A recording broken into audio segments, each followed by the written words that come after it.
Catterella, a perfect fairy tale. Once upon a time, in a cozy little village filled with cottages with thatched roofs and enchanted catnip gardens, there lived a sweet, gentle cat named Catterella. She had fur as soft as a cloud and the brightest green eyes that twinkled with kindness. Sadly, Catterella's life was far from the fairy tale she deserved. Chapter 1. The Scratching Post of Misery.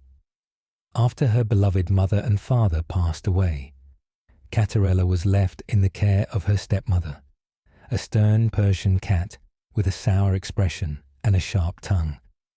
But it wasn't just the stepmother who made Catterella's life difficult. Her two stepsisters were the worst. The stepsisters, Snarlotta and Ruffina, were not cats at all, but dogs. One a scruffy terrier and the other a haughty poodle. They were clumsy and loud, often knocking over furniture with their wagging tails and drooling on Catterella's favourite cushions. Worst of all, they treated Catterella like their personal servant.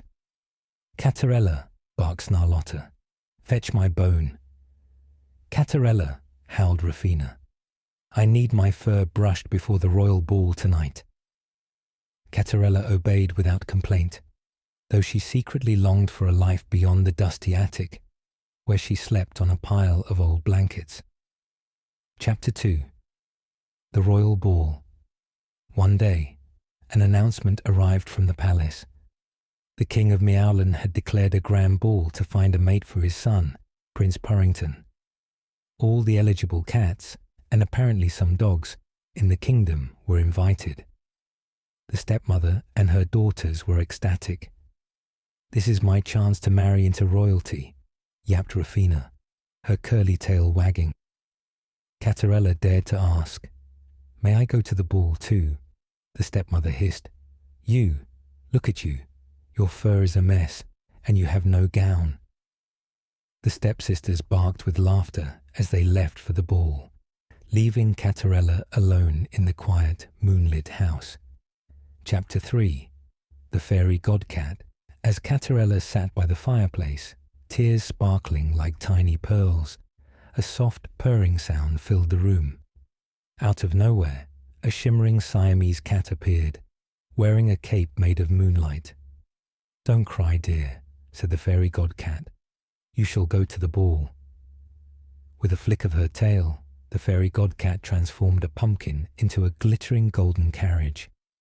Mice scampered in and were turned into dapper coach cats, while Catterella's tattered clothes became a gown of silver silk that sparkled like starlight. On her paws appeared delicate glass slippers. "But remember," the fairy godcat warned, "this magic will only last until the stroke of midnight." Chapter 4. A Perfect Evening. At the palace, Prince Purrfect, a regal Maine Coon, was bored by the parade of fancy felines vying for his attention. That was until Catterella entered the ballroom, her grace and beauty captivating everyone, including the prince. They danced the night away, paws gliding across the floor like a dream. The stepsisters, oblivious to Catterella's identity, were too busy tripping over each other to notice. But as the clock struck midnight, Catterella remembered the fairy godcat's warning.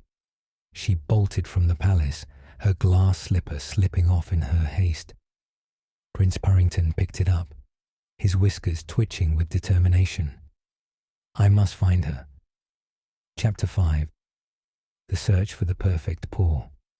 The next day, Prince Purrfect declared that he would visit every home in the kingdom until he found the cat whose paw fit the slipper.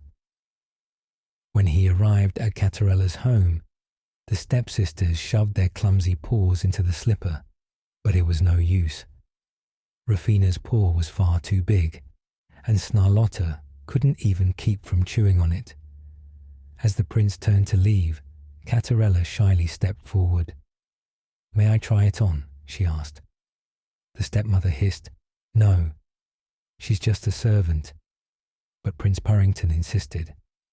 The slipper fit perfectly, and with a flick of her tail, Catterella revealed the second slipper she had kept hidden. Chapter 6. Happily Ever After. Prince Purrfect took Catterella back to the palace, where they were married in a grand ceremony, attended by cats from across the kingdom. The fairy godcat even made an appearance, her eyes twinkling with pride. As for the stepmother and the stepsisters, they were given jobs chasing rats in the royal stables, an ironic twist of fate for dogs who thought themselves above everyone else.